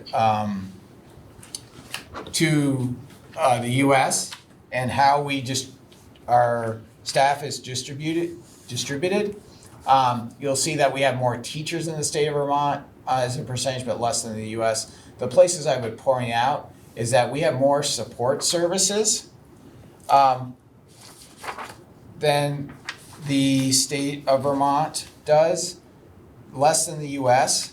And those you might ask, what are those type of services? And those are like homeschool coordinators, behavior specialists, math interventionists, reading interventionists, behavioral interventionists, school-based clinicians, IT support.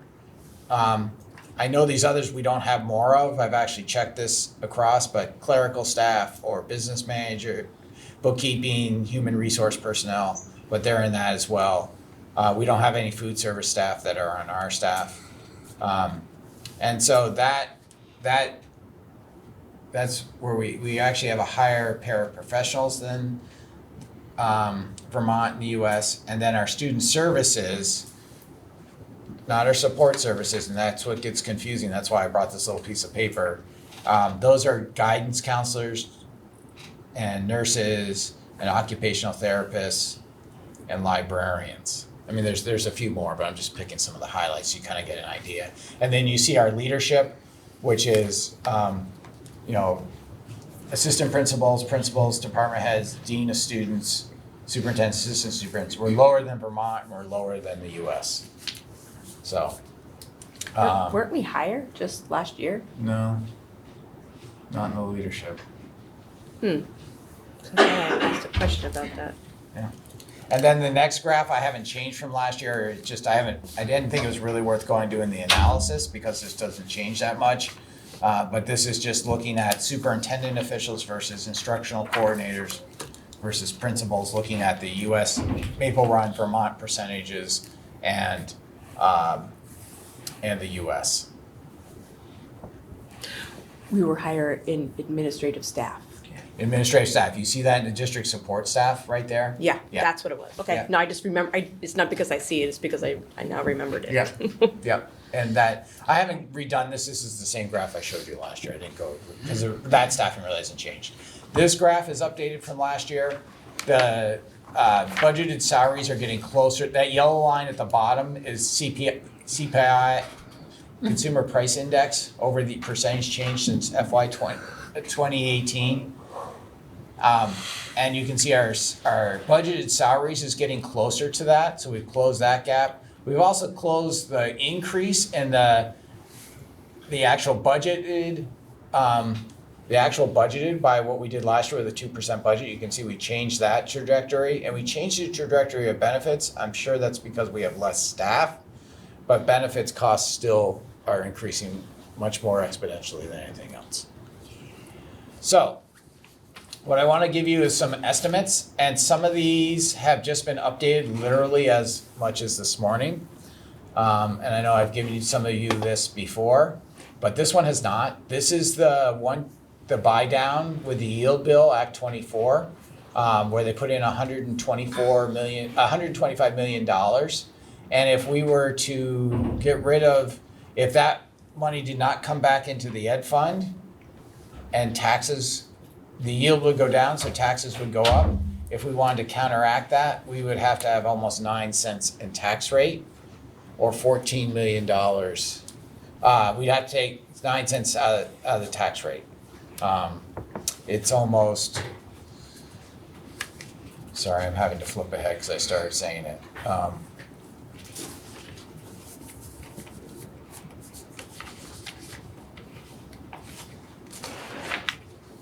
It's almost $4 million out of our budget we'd have to take out.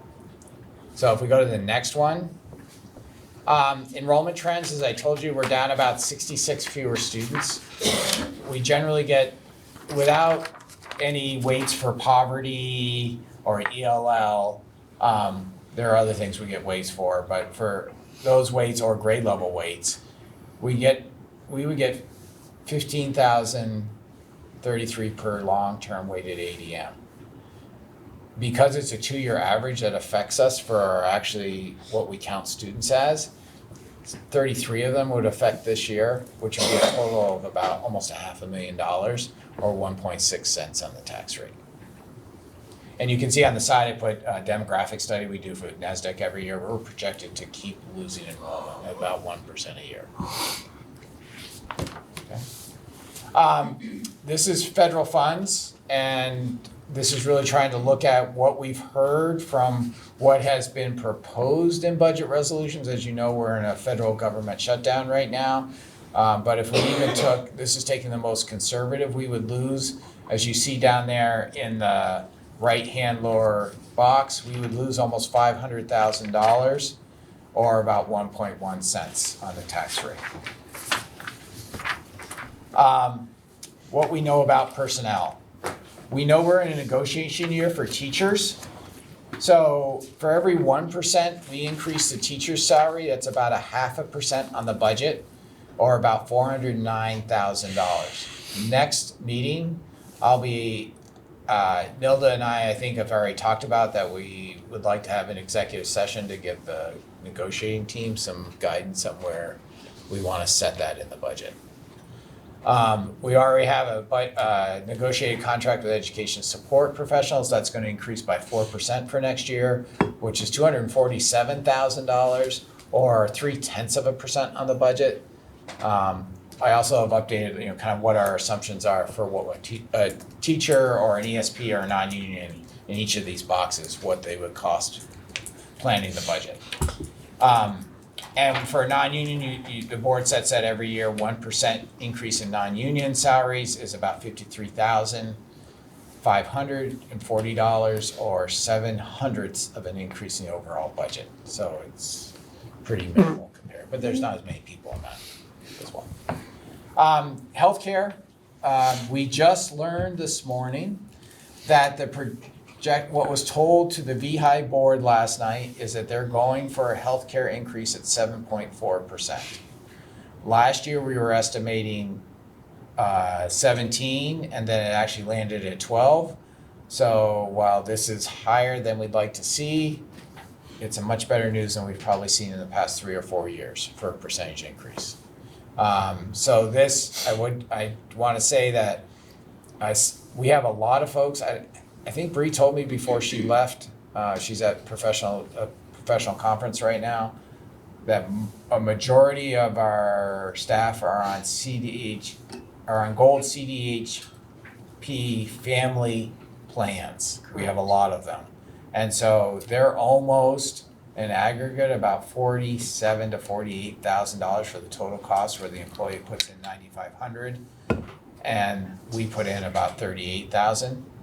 So we'd be increasing with that 7.4% about almost $700,000, or 900% on the budget, or almost 5 cents on the tax rate. So a few days ago, I was using a number of about 1.6 million Bree and I were using, so we feel we're pretty relieved with this. We also have a bunch of unfilled positions. I know I told you a couple of weeks ago that we were only at 20. We're at 34, right, Ms. Grignon? Yeah, she's giving me the nod. We had quite a few resignations within 2 weeks. A lot of them being behavioral interventionists and some custodians or paraeducators. So a total of those unfilled positions right now is about $2.8 million. We need some of those positions, especially, there's quite a few of those we need to have. We're having a hard time running right now. But that's about 6 cents on the tax rate.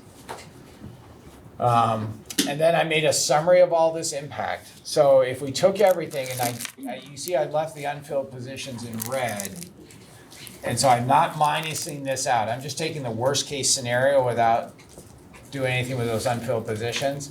It's about $6.5 million our budget would need to increase to keep us at level service, or 7%, or 14 cents on the tax rate.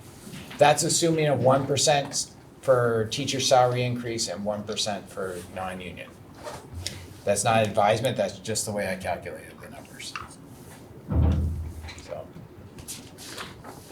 So I have some questions, and I'm gonna hand you out these questions because I'd like you to have them, because I'm gonna be asking for input in November 4th. So here is literally a paper copy of the questions. And I'm doing that deliberately because I'd like you to, the first one's the one we always talk about. What level of spending do you think the communities can support? And then based on the board's mission and vision, which I will show you right after this, if we must have less than a 7% budget increase, what are the board's priorities? And as a governance, not as an operational, like, as we consider the board's established goals, which goals have priorities? Recognizing that every goal has financial implications, how does the board wish to balance its priorities with available resources? And what represents the board's bottom line or non-negotiable when it comes to funding decisions?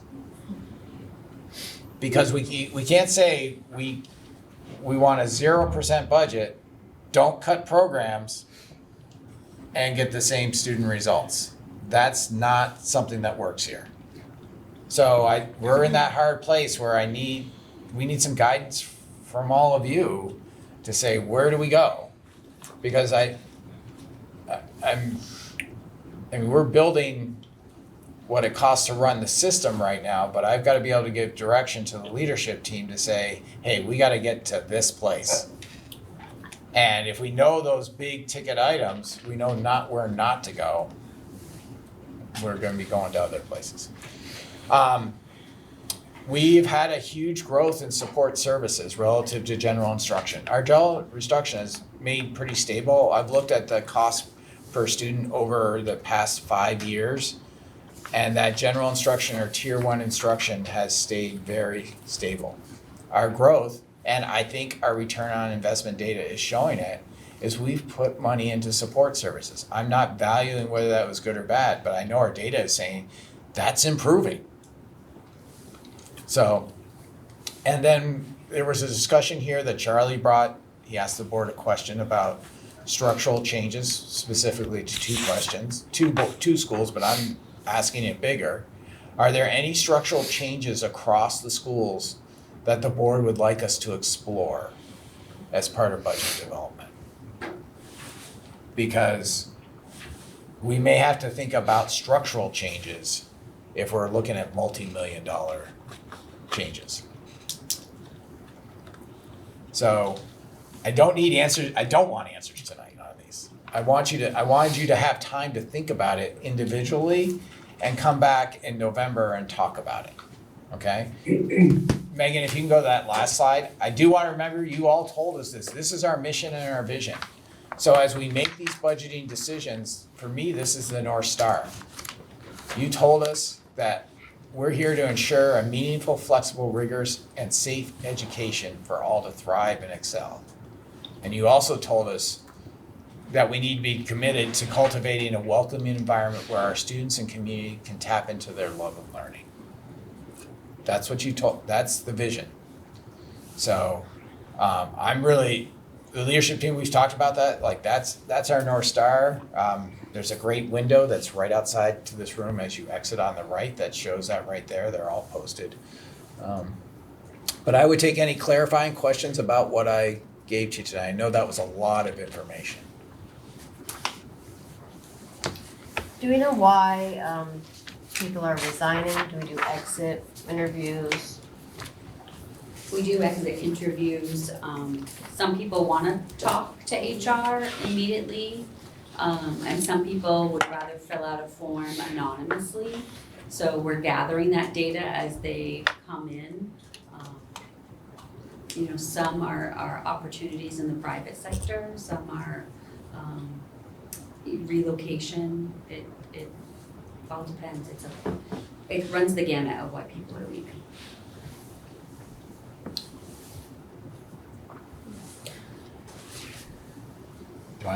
If we are losing some of our BIs and other social SEL staff to private sector or really public sector, then would we explore what it would look like to be going through the organizations that we were going through before? They haven't been able to staff. Well, but now they may be. So I'm just wondering, like, what, We can find out what they're doing, but yeah. I know right now there's a huge waiting list to get one of their staff, like 6 months to a year. That's the waiting list we know about as of a couple weeks ago.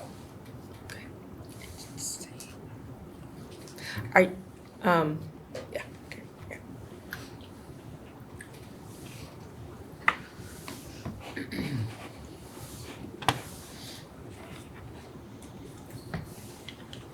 Well, there's a ton of info,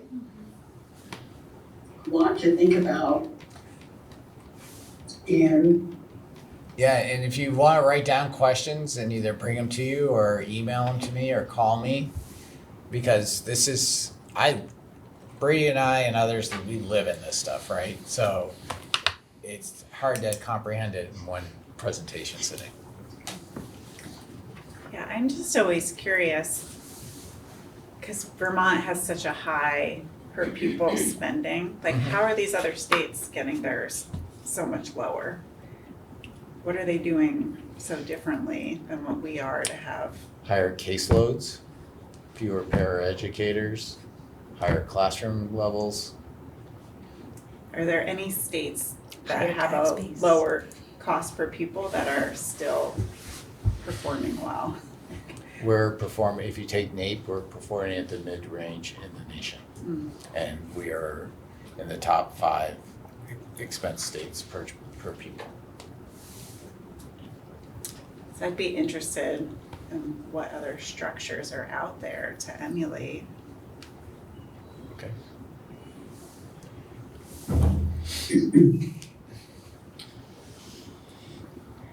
okay, we ready to move on? I think we are. Okay, we're at item B, which is personnel updates to policies. So I guess I'll make the motion. I would make a motion for administration to update the names and contact information to the current personnel fulfilling those responsibilities in any applicable policies. Can I have a second? I'll second it, Nakuma. Okay, so the discussion on that, Bill, is There are two policies, one for Title IX and one for HHBR, that require that we actually in the policy state the staff member's name. We can't just do the position. And so in talking with our attorney, if you pass this resolution, we won't have to bring the policy to you every year to redo. We can just change the names. okay. So this motion would live for perpetuity? Yes, that's what our attorney says, right? Correct. Yeah. Okay. Any questions? Ready to vote? Amanda? Yes. Charlie? Yes. Jack? Yes, Jessica? Yes. Joanna? Yes. Mary Ann? Yes. Nakuma? Yes. Susie? Yes. Nilda votes yes. Thank you. The next item is the quality standards governance standards, attachment 8C. And I'm gonna turn it over to Bill, Thanks, Nelda. because I'm totally embarrassed about what I did, so Don't worry about it. I deleted all your guys' data, that's why you have. It happens. I didn't realize I was dealing with a live, the live document. I was trying to make an edit and I sure edited. Is there a way to revert? There is not. So thank you all. Yeah, we spent about an hour trying to figure out if there was a way. No, there isn't. It's a huge oversight. It is a huge oversight. Google said no. So we made a few calls. So here's a couple ways we could go. If you look at the pie chart you have in front of you for each question, I loathe to go over every question. And so what we could do is say, if there's a couple ways. We could say if there's a majority, go with that score. We could say go with the lowest score, put in if there is a majority. A good example would be looking at the first one. How would you rate the board's effectiveness in inviting and incorporating community? You have 12.5% in advanced, 37% at proficient, and then 50% at approaching. So you could say, hey, it's approaching. Because that's one way that when teams do rubrics, you say the lowest score is the one you choose, if those are the people. If you wanted to say the majority, you could look at the next pie chart. How would you rate the board's effectiveness in setting measurable goals and reviewing progress? There's a majority. There's a pretty clear majority there, but there's a majority, right? And use that. Or we could go and look at the ones where there's, or you could say, hey, when there's 75% or greater in one category, use that, which is about 3/4 of the board. Mm-hmm. So I think we'd be here till way into the night talking about every question. So I wanted to kind of find, and if there's one that you say like they're split on, how would you rate the degree to which the board maintains an ongoing relationship with local officials that's split 50-50? Like that one, I'd say you need to talk about tonight. So those are that's proposal. We have all the responses. We have all the responses. They're attachment 8C. Thank you. Okay. I guess my question, I misstated my question. Did everybody do the survey? Yes. There's only 8 responses, but there's 10 board members. I did it. Yeah. We were missing 2 when I ran the report. I did it late. You might be our tiebreaker though. I would definitely say proficient for number 1. I can tell you what all of mine are. I don't care. Yeah. So that's. But we have 2 that are tiebreaker needed. That's why. That's the only ones I'm worried about. There's two that are 50-50, so. Yeah, well, I mean, it's not true that the board has not ensured the vision and goals are publicly available. So I don't know how we could say approaching. So the reason I asked the question about did everybody respond is I think everybody has to respond before we can make those generalizations that you're talking about, Bill. Yeah, and, yeah, I mean, we could get Carly to respond. We don't need it, it's due November 15th, I believe, or some there whereabouts. 21st. 21st. We have a lot, we're putting a lot on our November 5th, I believe it's the 5th, the next meeting. We have a lot on there because we have the forum's gonna take an hour. So we have two meetings, thank you. Yeah, I just checked. I don't have my calendar. You're fine, I just put it up to check. Yeah, we have 2 meetings till then. Yeah. So I just want, the rest of it, we're gonna, as we said, as you approved, you know, the board, the leadership team's gonna take the other rubrics, but it's just trying to get us to consensus on this. I mean, I'd like to see us go with a majority, unless you have 50-50, that's really obvious, because that looks like that's really two opposing ends.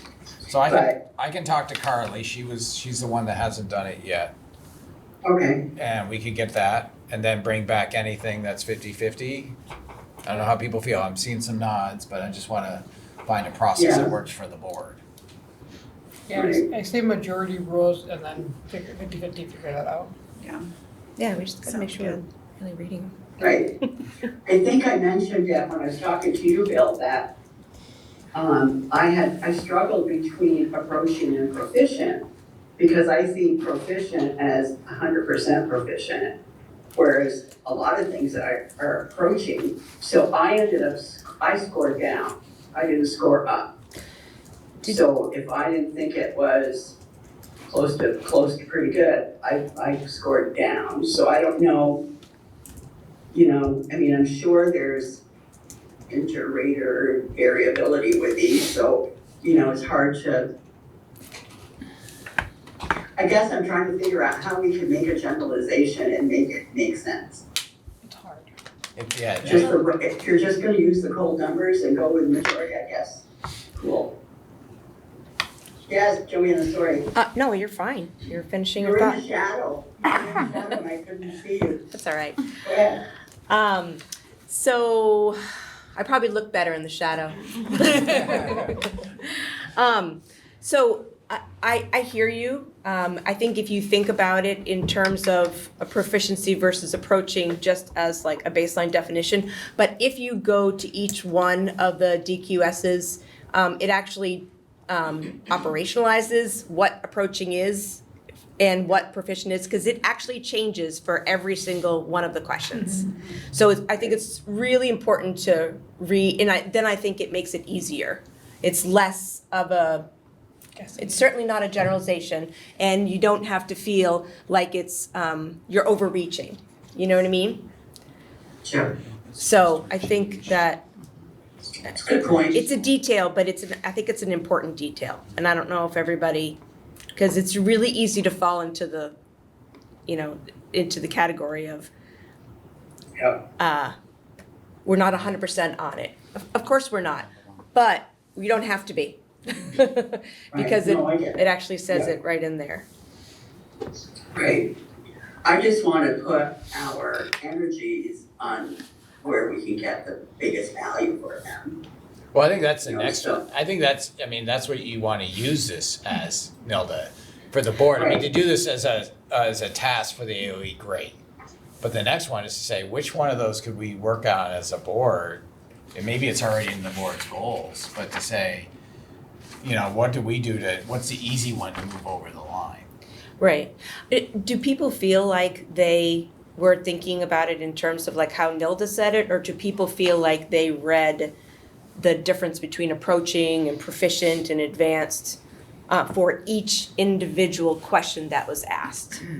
Yeah, I read the rubric. I read the rubric too. At first I didn't realize it was there. Like I read the first one and then I went down and I was like, I don't understand this, and then I realized that it changed each time and I was like, oh, this is easier than I thought.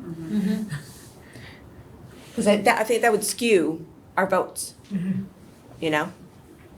not skew, it would change. It would change. It would It would I also impact. think this is the first time we're doing this, so this is a baseline Yeah. that we're gonna improve on, and so this is a really nice foundational baseline.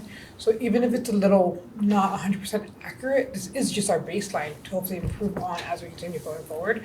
So we don't need 100% accuracy, we just need a good solid baseline to see where we're at to move Right. forward. But if we're thinking about what goals do we want to put in place Yeah. for next year, then we're gonna see what rises to the top, right? Mhm. And so, and I was actually psyched to see what rose for me. I was like, Yeah. oh yeah, that's what I want. Yeah, that's a pretty cool one to me.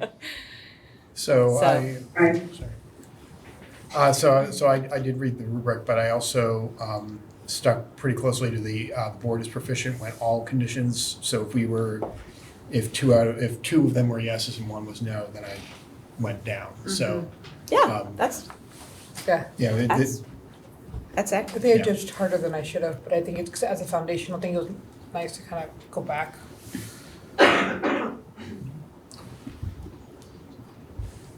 Okay, well, I think we sort of have a plan then. So I'll reach out to Carly. We'll get her scores in here. We'll reproduce this document. And we'll have it on the November 4th. And you're gonna have a tally. A 5th, tally November sheet, 5th, thank you. Whatever you call that. Yes. Do we have Okay. an educational meeting that Monday? No, we don't. Oh, We don't, okay, I was just wondering if that was something that we could do there. Okay, so we're good with the governance standards, I think, for now. Advocating to have it. We're on to other business. So, You can sign it, they gotta go that way, I don't care. Just give it to me. That sometimes is easier than passing. Yeah. Okay, that's my favorite color. I need a motion. I'm gonna make a motion to approve the warrants acknowledging that passage of this motion will act as authorization and signature of any individual board member participating remotely. Can I have a second? Second. Any discussion? Okay, we're gonna vote. Amanda, Yes. Charlie, Yes. Jack, Yes? Jessica, Yes. Joanna, Yes. Mary Ann, Yes. Nakuma, Yes. Susie, Yes. Hilda votes yes. Warrants are approved. Okay, next we have the superintendent report. Yeah, seeing the hour, I'll keep it really brief. Couple things I wanted to say, it's just really impressive. Across the district, all the schools, I saw some the other day at Saks, but that just how much student leadership and student voice is happening across the district in many, many different avenues. And the leadership, I think I've spoken before about here at BFA, the number of students who are taking a part in leadership, whether it's student voice or student government or athletic council or many other organizations. I wanted to talk about two students in particular, Laura Pearsons and Isabella, I hope I don't. Stewart, What? I think it's Stewart. I have Pearsons here, but I could be wrong. Laura Persons. Persons and Isabella Chapello, that's what I have. Oh, sorry, I just read We're it. sponsored by Rotary to go to the Youth Leadership Council this past summer, where there were students from all across New England and Quebec there, or from New Hampshire, Vermont, Quebec, getting leadership skills. And they came back, I was at a Rotary meeting, Polly was there with me along with Stephanie Hodgman, who runs the Interact. And just seeing the leadership skills, all our students are learning so many leadership skills through so many different avenues, but seeing that the leadership that they're learning has many connections between the different groups, and it's just got that strong foundation. It's great to see the students doing that. We get to see that every meeting with the students who come here to be part of the board members, but there's a lot more than just them. They already talked about working with Jeff Benet and the community and providing information. They provided information to all the teachers and staff around Indigenous Peoples Day and why it's important to celebrate that. And National Honor Society, we had about 27 students inducted. So for those who don't know, there isn't school Thursday or Friday. Thursday's in service and Friday is a day off as we try to, from the beginning of school to Thanksgiving is a long, long way to go. So we have that. And we've said it already once, but I just want to remind everyone, we are at City School next meeting. We're breaking our pattern of the first meeting of the month being at central office because we'll be having our budget forum there. So, take any questions or comments, but that's what I have, Nelda. Thanks, Bill. Board announcements?